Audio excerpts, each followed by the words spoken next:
mad, they hide. Thinking the badge is better than having some heart. Okay, look now, look how they running. They beating white people down just to show us what's coming, or to show us we nothing, or to show us we only welcome when singing or balling.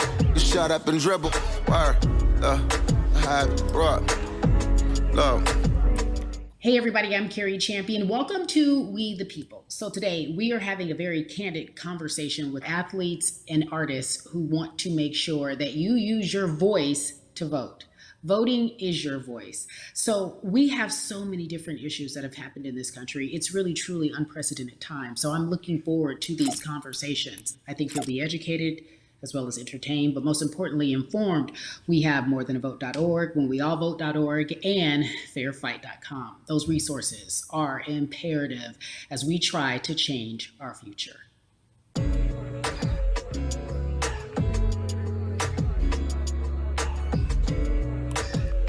Yeah, la.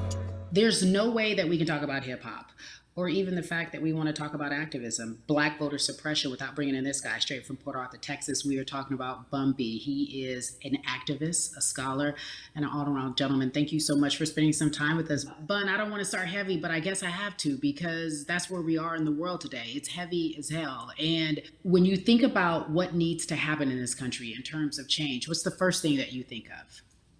Equality. That's pretty much the first thing that comes to mind, right? Black people need to be seen as equals in this world. You know, we had to fight just to be recognized as a full citizen in this country and not 3/5. The world is now seeing what we've known for so long in the culture and in the community. The one way that we can fight is obviously voting. Talk to me about what voting means to you. I hear people all the time talking about one vote doesn't matter and that voting doesn't make a difference. If that's true, why do they work so hard to suppress the black vote? Because they understand the power of the vote. And so it's time that black people collectively also understand the power of their vote. And not just on a national level, because a lot of times we only have this conversation every 4 years. People need to be very much involved in their local politics. They need to understand who their elected officials are, where they stand on issues that affect you. And you need to use your vote to either support the ones that care about you and your condition, or to elect people who do. A newer initiative that we're dealing with is educating felons, right? So in the state of Texas, if you're a felon, right, if you've been to jail or to prison, but you're no longer on probation or parole, you have the right to register to vote. Another thing that was just brought to my attention, there's an initiative called Orange, which is happening not just in Houston, but all over the country. If you're in jail currently during pretrial, but you have not been convicted, like you're still in jail waiting for your day in court, you are still eligible to vote. And you said something so key. They work so hard to hope that we stay uninformed, but more importantly, to suppress the black vote. If you could do one thing with this message that we're trying to send today about how important voting is, what type of images would you like our people to understand and see when they go to these polls and vote, or when they cast their ballots? I think the images that we've all seen, you know what I'm saying, for decades in this country, if not centuries in this country, we've seen black people oppressed, we've seen black people attacked. So every time you look back and you see those old black and white images of people of color being attacked by dogs and people of color being sprayed with hoses, that's what they were fighting for. Back then, they were just fighting for a chance to vote. People like Martin Luther King Jr., people like Malcolm X, these people died to help us be in a position to have the power that we have now, which is to be able to cast a vote and make a decision about the people that have controls over our lives. So, I mean, if you in your own community need a reason to vote, look at a person like George Floyd. If the people in your city are not open to police reform, are not open to having the conversation about defunding the police, are not open to issues concerning economic equality, judicial equality, and racial equality, right? If they're scared to say Black Lives Matter, you have the power to put people in those positions who do believe that Black Lives Matter, who do believe in racial equality, economic equality, judicial equality, right? Who see us as human beings. And if the people in your community don't feel that way, vote them out. It's that simple. It's just vote them out. We don't have enough time to sit around and hope that people change their minds. Yeah, Bumpy, you point out something so important. We have the power. And that is in our vote, and that is with our voice, and that's how we use our voice. I think of where we are right now. People say this is a particular moment, but it is a movement, not just a moment, it is a movement. Why, in your opinion, was it George Floyd's death? Why was that the chosen brutality for people to say, oh my God, Black people are still oppressed in this country, and it is not fair? I think it's twofold, Carrie. In so many different encounters between people of color and the police, there simply is no proof of what happened in the interaction. And so what happens is in a court of law, it tends to lean towards the policeman's point of view, right? In this case, we saw very clearly what happened. I think the other thing is due to the fact that everyone was at home, basically, during this time period in relation to the coronavirus, you couldn't avoid it, right? It was on every television station. It was on every social media platform. Everywhere you turn, you were constantly hit upside the head with this message. You see in the interaction that this man did nothing to deserve what happened. That's right. I think so well said, because if you think about it, in the grand scheme of things, it wasn't worth it, and he didn't have to lose his life. I think that you touched on something that a lot of people talk about, and that is now defunding the police. That has been such a huge conversation, but there's so many misconceptions around defunding and dismantling. If you will, educate the audience. All right. So most people, when they hear the term defund the police, they tend to think of, oh, they're going to take away our police department. Nothing could be further from the point. Defunding the police means that in certain communities, even Houston, take for example, we had over $1 billion allocated to our police force. Now, what is that money being used for? Some of that money tends to be allocated towards riot shields, right? Pepper spray, right? That kind of thing. That's only used against the people that fund this budget, right? So why would the people want to supply the police with the means to oppress them? If the police are concerned about the situations in certain communities with a higher crime rate, well, higher crime rates tend to happen in communities where there's not employment opportunities, right? There's not a lot of social services, and people are going to do what they need to do to take care of themselves and their families. When the community has more opportunities for employment, more opportunities for upward mobility, then they tend to be less of a strain on the government. They tend to have a lower crime rate. And because of that, we'll have less need for the police in those communities. You are passionate about so many different things in terms of making sure that we are holding our leaders accountable. Talk to me about some of the other projects that you're working on. Well, right now, obviously, being a part of More Than a Vote is essential. We're dealing with primaries in this country right now. And we just want to educate people. We want to inform people because people are tired, they're angry, they're concerned, and they want information and they want action. And so we want to make sure that we give them the right information and lead them in the right direction. And we thank the people that do not look like us for standing with us right now, because it's very important that people who aren't Black be involved. Because if Black people could have gotten rid of racism, we would have done it hundreds of years ago. And so I'm trying to use my voice and my platform just to let people know that if they feel like I do, there's a number of places they can go to enact change in their community. People need to know about how their city council runs. They need to know that they have the ability to speak when city council meets, to let them know that that's not the way that they feel their city needs to be run. Those are not the places that they feel the money of their community needs to be allocated. And Bubby, even a step further, they can run for office in their local community. They can run for positions. Like, people act like they leave it up to somebody else. If you're upset, it's not hard to get on the school board. It's not hard to be a part of the city council. It really isn't. And depending on how small your town is, you could be a mayor. The power is with the people. And we need to just know that that's happening. Absolutely. And it's always been with the people. You know, if you look at Trayvon Martin's mother, Sabrina Fulton, right? She felt that there was a system of racism and a system of oppression that led to her son's death. And so what did she do? She ran for city council and she was elected city council. Our own former president, 44, Barack Obama, right, started in the community as an activist, ran for an elected position, became senator, ran for another elected position and became president of the United States. So don't think that you can't make a difference. You know what I'm saying? You don't need a lot of money. You don't need a lot of power. Your voice is enough to make a difference. Amen. I feel like I need to go out and run for something. You gave me a rousing speech there, sir. I'd be remiss if I didn't ask you this. When I talk to my brothers, I have to ask you, as a Black man, how are you doing? Are you okay? I'm good. I have a very strong relationship with God, so prayer definitely works for me. I have children and grandchildren who are watching me, who are encouraged by what I do, and they're proud of me right now, you know, and that's really what matters, you know.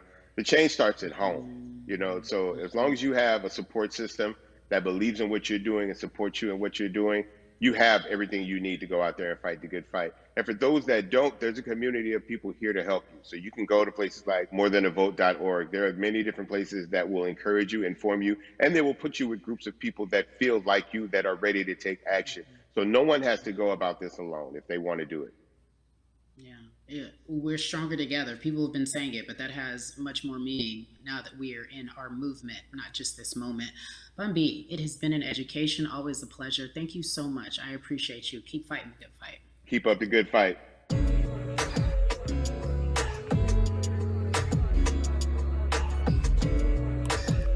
Yeah, la. So our next guest, I have to admit, I'm a fan, but there are so many different people that we could talk to, and I thought it was so imperative that we speak with her. You know her as Molly on the huge, successful show Insecure, HBO's Insecure.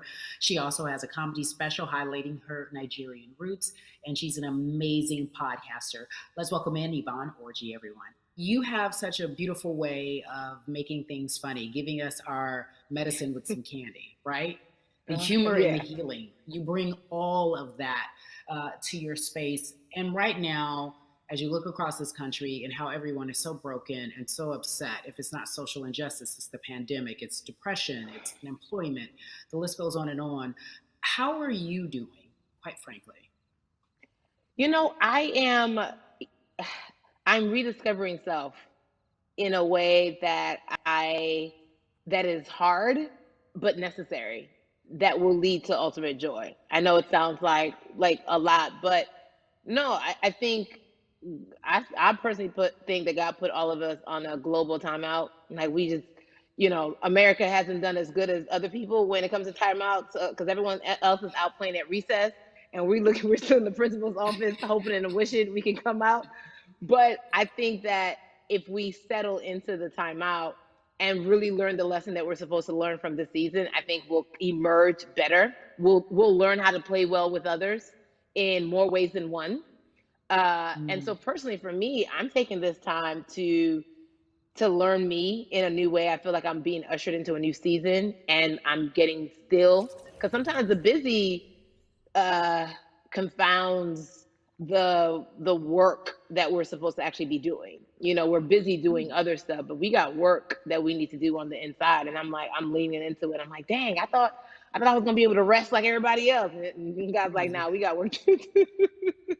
You know what? And I think that's what everybody is saying about 2020. It's demanding that we be better. And you said it's a global timeout. What do you mean by that? Yeah, it's like everyone sit down, be humble, to quote the great prophet Kendrick Lamar. But no, seriously, sit down and let's reevaluate some things. Let us unearth and shake up the things that we have been trying to hide within ourselves, within our nation.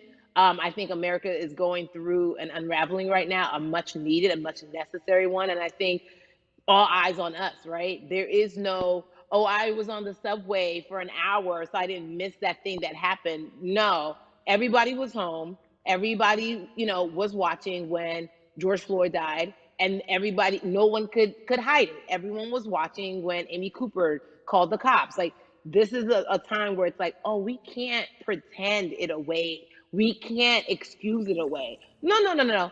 It's a global timeout. Sit down, watch, and let's learn. And globally, it's like, hey, we were going business as usual, but it ain't usual no more. Like that's old. Anytime change occurs, it's very uncomfortable. And so right now we're sitting with we're getting comfortable with the uncomfortable. The minorities, we've been comfortable with being uncomfortable, because that to me explains just the existence for whatever we want to do, how we break into our careers, how we live our lives, how we find ourselves one of the few or one of the first. And that's a lonely road. When you look at, and when you talk about this global timeout, everybody had to pay attention to Amy Cooper. Everyone had to pay attention to George Floyd. How is that helping us as a people, as a country during our global timeout? I think, well, one, we're not minorities, Carrie. You already know it. It's like these labels that they put on us. It's like the same way of saying like black on black violence. Also, there's no white on white violence. It's branding. Yeah, right. It's all branding. Yeah, you're right.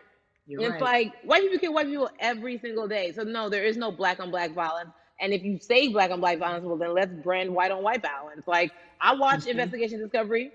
Ain't too many of us being featured. So, you know, I just even like, but to answer your question, what does that do? I think what everyone expected is what has happened in the past when the world was still open, right? In that, okay, you had everyone from Trayvon Martin to Castillo to Sandra Bland, you had all of these lives lost, and black people made some noise. You know, we rioted, we got out in the streets, we started the Black Lives Matter movement, all of those things. And then white people kind of just like, oh, let's give them something. And then it's just like, is it over? It's like Oscar is so black. Okay, good. We gave some Oscars. Are we good now? Like, are we even? You know, and now it's just like, oh no. This is not about like a Band-Aid. It's like, yo, we might have to amputate the leg a little bit, but it's all right because by amputating the leg, we're gonna save the body. And so I think that's what's happening now. Like, America is realizing, like, oh, black people aren't just making a little bit of noise. Like, the protests are still out. The conversations are still being had. The change is still being demanded. And I think they're seeing, oh, this is not going away. And no, it's not, because we need systematic change. What a beautiful way to explore what is happening and describe our country. We might have to amputate the leg, but that's to save the body. That's what's happening right now. That's beautiful, Yvonne. And to that end, I have to ask you this, because the way that we do that, we use our voice. And our voice right now in this world, in this country, is our vote. And everyone talks about voting and how important it is, but I feel like more than ever we understand that it's not just about voting every 4 years for the man in office. It's about your local elections. It's about the mayor. It is about the district attorney, the people who have the power to bring charges against police if police brutality is an issue in your community. If you care about your school district, you can run for the school board. I ask this of you, right? Your parents are from Nigeria. You are Nigerian. You talk about that very lovingly. What does voting mean for you? You know, I think voting is power. I remember, you know, I became a naturalized citizen back in the 90s when, because I was still a minor, my mom naturalized, and so we were able to do it under her. And just even that power of, like, we're American citizens and all the access that we have by being citizens, one of those accesses and those access to power being voting, it's a big deal. It's a big deal because not only do we have the opportunity to be in this country, but now we can be of the country. We can be of the systems. We can be of the rules. We can be of what it actually affords. But I think going back to your earlier comment about just the setup of systems, I think we are done a disservice, either it's schools or whatever it is. And I'm not putting teachers on blast. I think teachers do a phenomenal job, but for some reason, we do not, and give them all the raises. I know too many parents who are like, this child of mine, I do love them, but hey, where can I drop them off? And I do think that there's a disservice done because, again, when we talk about them, to your point, we talk about every 4 years. It's important to vote for the presidency. We don't realize, like, oh, snap, we actually can vote about, like, how much our libraries get. It's like small things like that, but they make a big difference. When you think of voter suppression in this country, what does it look like for you? It's the systems. When we talk about voter suppression, we also talk about systematic racism, right? It's all the systems that set up. And we've normalized, okay, maybe your job will give you a half day, or maybe, you know, you'll be able to get this luxury. It shouldn't be a luxury. It should be built into the system. It should be built into the fabric of how we vote. But maybe you'll be able to get this luxury in order to enable you to go vote. Think about everything disenfranchised, marginalized Black person has to endure in a day. So in a day, you need to get to work. If something happens to your car, if something happens to your childcare, if something happens to, there's so many factors along the way that can send you into a tailspin as an American. And then you add on as a person of color. If you're just trying to get to vote and you already have to go through all of these hurdles and hoops in your everyday life, imagine the one day when your voice really is supposed to matter the most in this country. But then you also see all the times that you tried to have your voice matter, and then it's been shut down, repressed, told it doesn't matter. And then you're kind of like, what's the point? How do we keep hope though? If I'm watching this right now, how do we as a people stay hopeful? How do we believe in the promise that these quote unquote forefathers have given us? Because have you met black people? By default, like hope is infused in our DNA. Like you know what I'm saying? Like like if we haven't been broken now through, be it through slavery, through capitalism, give it to me. through Give it to me. colonization, through segregation, You're right. through I mean, listen, the history of black people in this country is at one point we were 3/5 people. Mm-hmm. That was a written law. And look at us now. We are whole. We are black girl magic. We are black boy joy. We are, you know what I'm saying? What I think about in terms of giving us hope, right? We're making a lot of people nervous right now, Carrie. We're making a lot of people nervous right now because they're like, dang, we put all these obstacles in their way and these jokers are resilient. But that should give us hope. That should give us hope that like we can't stop, won't stop. I mean, I went to the school of Diddy, you know what I'm saying? Hashtag, Harlem shaking it right now. We can't stop, won't stop. And I think that's our motto. We can't stop voting and we won't stop voting. We can't stop marching and we won't stop marching. We can't stop thriving and we won't stop thriving.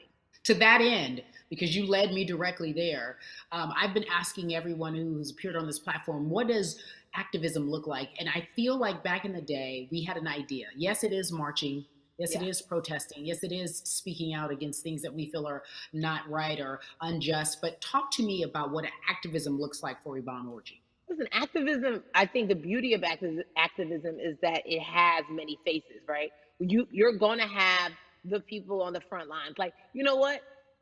Martin Luther King marched, but there were a lot of women who were in the homes like, hey, BT Dubs, when they come back, this is how we support all the people who are marching on the front lines. And we're going to be here doing what we know to do best here. And you know what? Somebody needs to bail them out of jail so now we need to be in the community, getting money or whatever it is. So it's like everybody has a position to play. And so play your position like a shortstop, bro.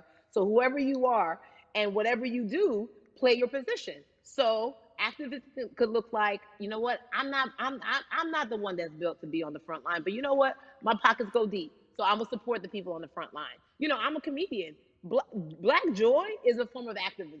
There's always a call for entertainers or celebrities that have the platform to do something. Why aren't you speaking out? I'm not a believer in thinking that it's mandatory. Like you said, everyone can be an activist and be activated in different ways. But talk to me about the connection. Talk to me about the marginalization in your world and how you feel like it even inspires you to say more and use your platform to do more. Beneath the surface of what we do, like Niecy Nash says, it's the who, right? The who is the person who's going to be like, hey, let me call this out. Either blind racism in terms of overt racism, in terms of ways that we can be better, in terms of ways that we can actually be more uplifting to the community that you may not even realize that you're serving. Before I let you go, talk to me about the urgency, in your opinion, for people to vote, our people to get out and vote this coming election. Yeah, I mean, guys, if you think you're tired now, I'm telling you right now, we cannot take this sitting down. We can't take this jokingly. I understand that it may be hard to figure out who to vote for, but at the end of the day, we got to vote for our families. We got to vote for our legacies. We got to vote for continued progress. We have to vote for upward mobility. We have to vote for equality in a way that is long lasting. And if we succeeded before, we can do it again. You talk about the hope. This is the time. This is not the time to give up. This is not the time to pretend a way that we haven't made progress. We have. There's still much more to be done. And you know what? We might have to get to a point where we pass the baton to our children and our children's children, but we still have work to do now for that generation. Von Orgy, you are everything. You are Molly, but you are not Molly. But I love you so much as Molly on HBO's Insecure. You are an amazing podcaster, Jesus and Joloff. Shout out to Lovey. And then we also have movies. Like you, the world. You're a model, a cover model. Also, wait, don't let me forget your hugely successful stand-up comedy special on HBO. Girl, you're doing it all, and I am so grateful. You're truly the dream, not just the American dream. You're the black girl, brown girl, do it all dream, the immigrant dream, everything. You're a beautiful, beautiful soul. I really, really mean that from the bottom of my heart. Yvonne Orji, ladies and gentlemen, nothing but the best and excellence personified. Thank you so much, my friend. I love you so much, Mama. Mwah.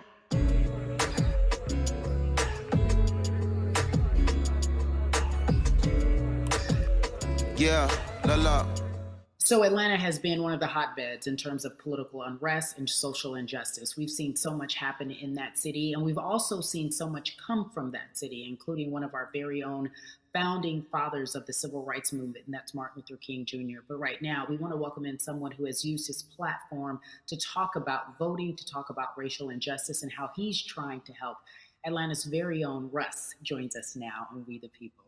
Russ, I'm not going to fan out and tell you what some of my favorite songs were that I listened to repeat on yours. We're going to get to the topic at hand. So Amazing. We got to talk about, recently you did an interview where you shared your outlook on culture and music. And you also were very candid about the fact that you have a privilege and that it's necessary for you to give back. Tell everybody about what that means. It's very obvious. I'm white and I'm in Black culture and I'm benefiting financially off of it. So I feel like if you're a white person financially benefiting off of Black culture, you have to put finances back into Black culture. It's just that simple. The screenshots with your feelings, it just comes off like fake empathy because it comes off very dismissive and very, oh, that sucks for y'all. But anyway, back to what I was doing. Have you felt that way always, or is it now because of the time of where we are in this country? I've always had the feeling. I think now it's just obviously elevated. It's a new level and there's new, it's to the point now where you can't, first of all, you can't not say anything. Second of all, though, I just think saying something isn't enough anymore. I think, if you have the ability to put money back into a culture that you're financially benefiting from, you have the ability to, you should. It's interesting that you talk about it in that way because some people do believe that silence is the best way to go because it's hard to talk race, especially if you're white and you're in the Black culture. People just feel as if they can't talk about it. They feel awkward. They feel as if they don't have the privilege or the voice or the words. How do you find yourself right now in terms of interacting with people when they want to talk to you about social injustice, police brutality? What's going on in this country right now? Well, first of all, picking and choosing whether you want to be silent or not about race, that's a privilege in and of itself. But I try to just do my best to listen to the Black people around me and the educated Black people I have in my life. So I do my best to not act like I have all the answers for everything, especially in a culture that I'm not from. But that's why when we decided to raise the money for Black Lives Matter organizations, when we raised $500,000, we got on the phone with some of the women who started Black Lives Matter. I got on the phone with Tamika Mallory. I was on the phone with Karen Civil and talking with my friends to make sure the money went to like the correct places, and people who really need it. It's just about listening. That's all. It's about listening. Let's talk about that for a moment because the way I think of activism, for me, it looks very differently. It's not necessarily just protesting on the front lines. I think that's great. But what about being an activist in the way in which you have decided to be one? What inspired you? What did it look like? You said you raised money for Black Lives Matter. What did you do? Mm-hmm. Walk us through everything that you did and how you find yourself in this moment right now. So for me, it was 3 years ago, I had like a string of festivals. And I decided that I was going to wear T-shirts with a message on them because I figured what better time to use a platform than in front of, a bunch of people. So one of the T-shirts I wore was, if you want to change the system, speak up, white silence is pro-racism, the whole thing. And it didn't really it kind of got swept under the rug back then. But, when all this stuff started happening again, and it's been happening, the police brutality against innocent Black people. I was like, man, I'm not the biggest artist in the world, and I certainly don't have the most white fans in the world, but I got a good amount of people that I can definitely mobilize and turn into some money. And I know they're down for the cause because it's merch, it's a good thing. And I've always been outspoken anyway, you know? And so how am I going to be in Black culture and not be outspoken about racism? And then I got to ask you this, because you grew up in Atlanta, so that gives you a heads up, depending for so many people, because you're in the crux of that beautiful Black city where there are so many wonderful Black leaders, home of so much great music and things that speak to our culture right now. And we are really, really getting our word out, especially with this platform today, and saying that we must use our voice to vote. Talk to me about what the importance of voting for you in this upcoming election. Yeah, so full transparency, I had never voted before, ever.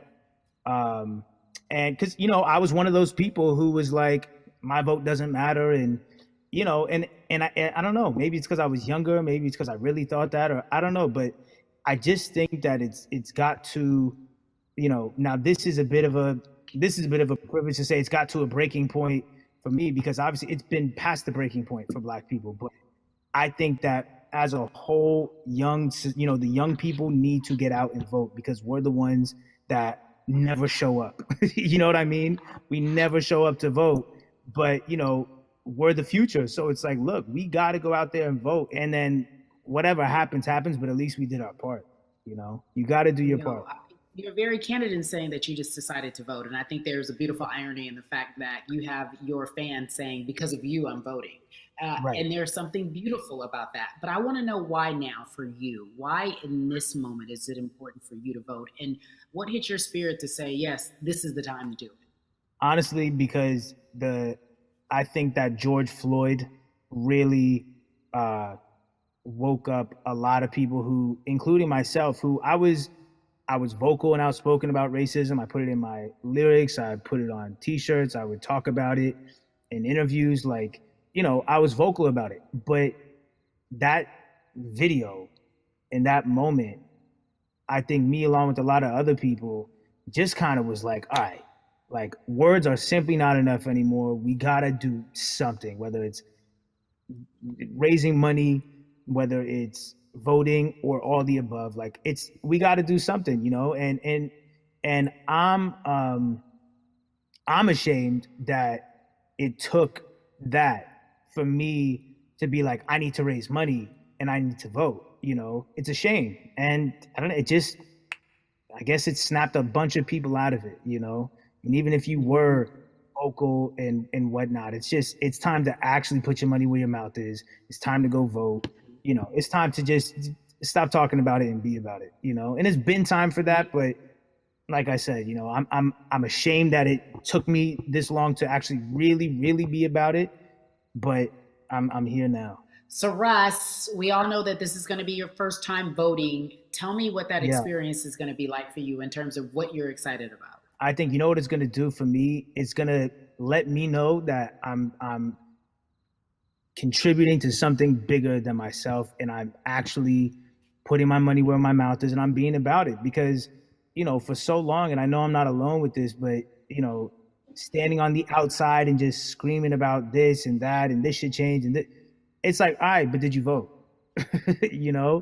And so I know it's gonna feel good to know that I played a small role, and that's the problem. I think the mentality of like, my vote doesn't matter needs to be changed to, my vote, albeit small, does matter. It's a role I'm playing, and if I play my part and you play your part and he and she plays their part, then we make a difference. But it'll feel, I have a feeling it's gonna feel very, very bigger than me. I think when you realize that giving actually feels better than receiving, that's when you start wanting to do your part and contribute. So voting is an easy way to give, Yeah.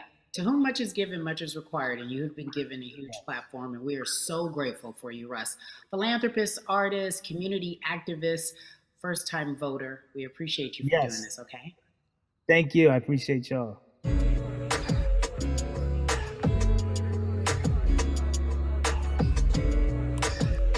Yeah, la la. So, cities like Atlanta and Chicago have been at the forefront of the discussions, especially now in this country when we're talking about COVID 19 and systemic racism, as well as police brutality and what we can do in this country.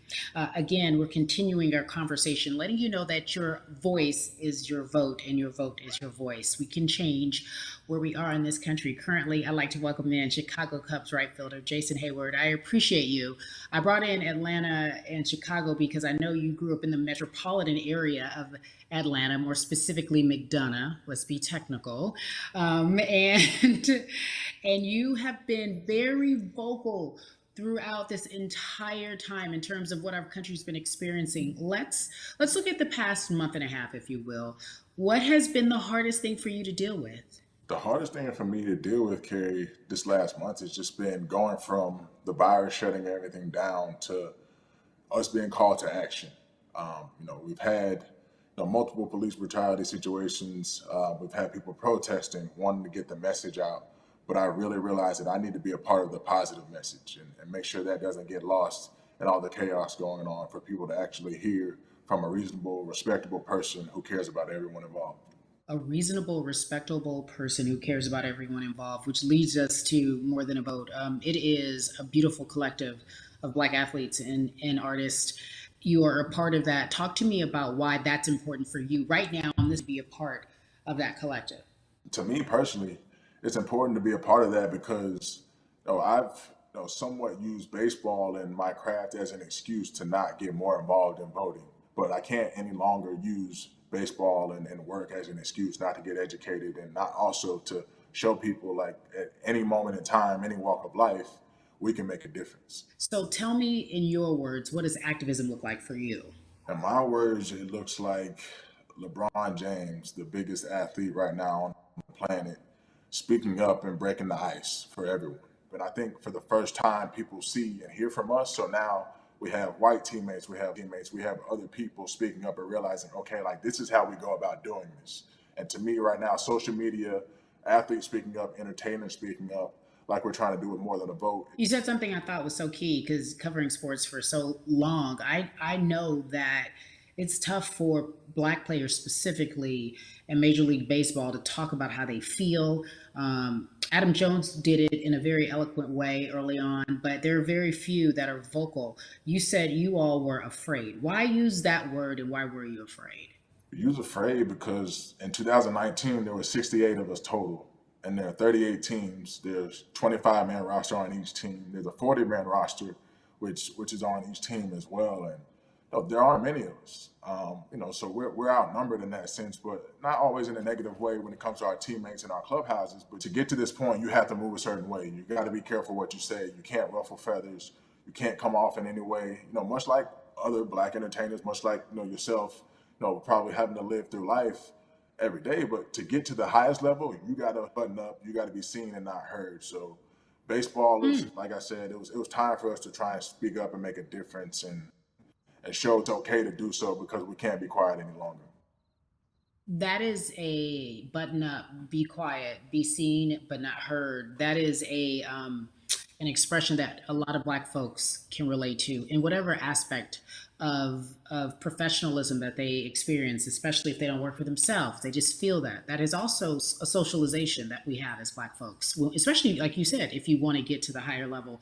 And for so long, I felt it bubbling right underneath the surface that so many of us who were in whatever positions we were, who had platforms, were tired of pretending and looking the other way and spending so much time making others comfortable while we were uncomfortable. Do you feel that this is the type of movement that is sustainable, or is it just for a time? No, it takes everyone joining in on the conversation. And right now, I feel like more than ever, there is little things as possible to distract from bigger issues. And we saw on draft day, we saw our president, Theo Epstein, holding up the sign saying Black Lives Matter and wanting to include the rest of MLB in that. But now we're having those conversations as well. So I definitely think this is sustainable, and it's not always just going to be the popular thing to do. This is something that people want to get right because they know we care. Jason, you said you think it's sustainable, that what you're seeing, especially with your colleagues in baseball, that this can be something where you're feeling more comfortable, feeling more safe to share how you feel about social injustice and police brutality. What are you doing right now in this moment with your platform to help change how we look at voting and how to educate the culture and the community about voting? Well, first, what I'm doing, Carrie, is joining up with More Than a Vote and joining up with other athletes and entertainers to get that message out and use our platform in that sense as a group. And try to create a brand with this to make it something that's not just about the election coming, make sure that it's about people getting educated for years to come and figure out where to vote and how to vote. We've got people in different areas that cover different demographics and influence different areas of people. And as a baseball player, as a Black baseball player, I feel like now, like we talked about, is finding the time to show people that you can use your voice in this profession. You don't have to be afraid. And to me, that can help a kid growing up. He can see me, he can see other guys that were in the video we posted saying, hey, this is what they're standing for. They're speaking up for these things, and it's okay to want to play baseball. It's not lame. It's not something I have to be as afraid of as I was before. So I feel like that's my role in this. I have a younger brother as well. He's 24. He also plays baseball. So I've got to lead by example. I can't just always, come up with a good answer that sounds good on TV when I get asked a question on, what do we need to do to make changes. I'm joining up here to make sure that I take action and get educated myself. For one, so many people, I feel like in Atlanta, they're on the move. Well, when you want to try to make a vote and try and cast your vote, you have to do it by mail. You have to sign up for the absentee ballot. Then you have to get another ballot in return. They have to send it back to you. Well, for me personally, they didn't send that back until it was too late, right? We didn't get it in the mail to the address that's an Atlanta address at my parents' house. We didn't get that in the mail until it was too late. And then from other friends and family that are still in Georgia right now, I just hear about them being held in lines too long and trying to get off work. And we know how it is for any family, but let alone a Black family in the inner city or in the suburbs trying to take care of their family and trying to provide for them. You try to get off work, and then you're like, wait a minute, you start looking at the clock. It's like, oh, this is not going to happen today, right? And so I saw, Mayor Keisha Bottoms, reach out via social media to people and say, hey, I'm going to address these issues right now. I need y'all to stay in line to cast your votes. Keep hanging in there. So to me in Georgia, that's what that looks like.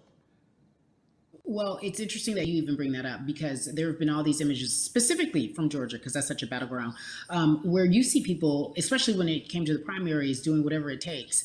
And this is real life voter suppression that you're talking about. It's been happening for decades. It's not fake. What you're saying, these examples of sending you your ballot too late after the fact or shutting down the polls at 6 o'clock while people still are in line, that's a real life issue. There needs to be some type of change. And I think that what we're doing right now is fair. But the idea of voter suppression, do you think that is well known, especially with folks, within the generation, your generation? I think it's known in our communities, right? I don't think it's spoke on enough. I don't think there's been enough light drawn to it. Bring it to light. Let people hear about it. Let people learn about what that looks like.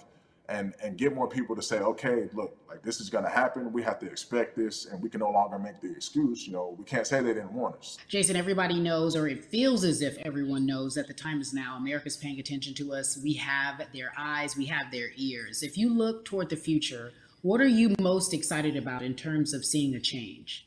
I'm excited about how fast the word is traveling. The word is being spread right now. The biggest athletes, the biggest icons, biggest entertainers are doing their part, but I'm also seeing people out there on the streets doing their part. When so many things got lost, could have very easily got in the commotion when it came to protests, and you saw rioting, you saw looting. People still stood their ground, and people still went out there and said, look, we're doing this for the right reasons. We're going to come together. We're going to use drones. We're going to use social medias.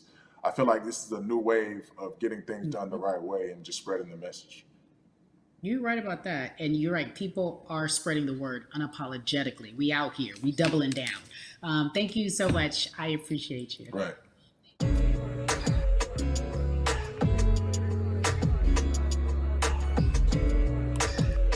Yeah, la la.